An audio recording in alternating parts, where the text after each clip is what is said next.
Barrackpore union শাখা কর্তৃক আজকের আয়োজিত পথসভায় মিছিলে উপস্থিত আছেন বারাকপুর বাসীর জনপ্রিয় সম্মানিত আমির সাহেব শওকত মহান সহ আজকের প্রধান অতিথি আমার প্রিয় সাংবাদিক বন্ধুগণ, পুলিশের এনএসআই ডিবির সহ সমস্ত মানুষ যারা এসেছেন সবাইকে আন্তরিক সালাম। আসসালামু আলাইকুম ওয়া রাহমাতুল্লাহি ওয়া বারাকাতুহু।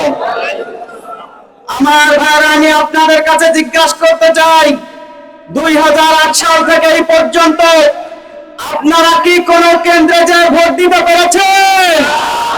সুতরাং একে স্পষ্ট করতে হবে, আগামীতে বাংলার জনগণ লেভেল প্লেইং ফিল্ড ছাড়া কোন নির্বাচন মেনে নেবে না।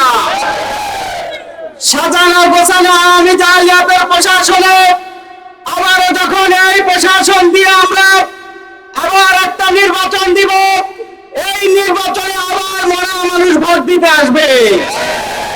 সুতরাং শহীদ ওয়াসিম, মুগ্ধ, আনসারী এই সমস্ত তাজা যুবকের হত্যার বিনিময়ে বাংলাদেশে আবার কোন স্বৈরাচারের নির্বাচন বাংলার জনগণ মেনে নেবে না।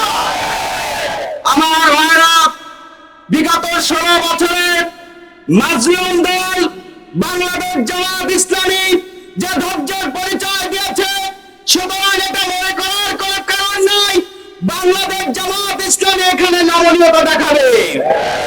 আমার ভাইরা, নদীর পানিতে বাদ দিয়ে যেমন আটকানো যায় না, এই বাদ ছেড়ে দিয়ে যেমন বিদ্যুৎ তৈরি হয়, ঠিক তেমনি ভাবে সারা বছরের ফ্যাসিবাদকে উড়িয়ে বাংলাদেশ জামাত ইসলামী বিদ্যুতের গতিতে এগিয়ে যাবে।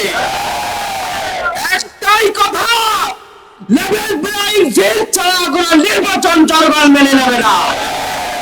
আমার ভাইরা, আমাদেরকে বলবান করা হয় আমাদের নাকি জনগণ নাই।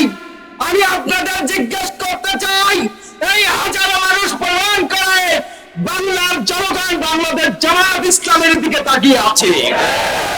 সুতরাং নির্বাচন দিতে হবে, প্লেইং ফিল্ড নির্বাচন করতে হবে। সুতরাং আমাদেরকে পূর্ণ আস্থার সাথে নির্বাচন দিয়ে দাঁড়িয়ে থেকে ভোট গণনা করে ইসলামের বিজয় ছিনিয়ে আনবো ইনশাআল্লাহ। আল্লাহ তাআলা আমাদেরকে তৌফিক দান করুক। আপনারা এখানে এসেছেন, সকলকে আন্তরিক সালাম। আসসালামু আলাইকুম ওয়া রাহমাতুল্লাহি ওয়া বারাকাতুহু।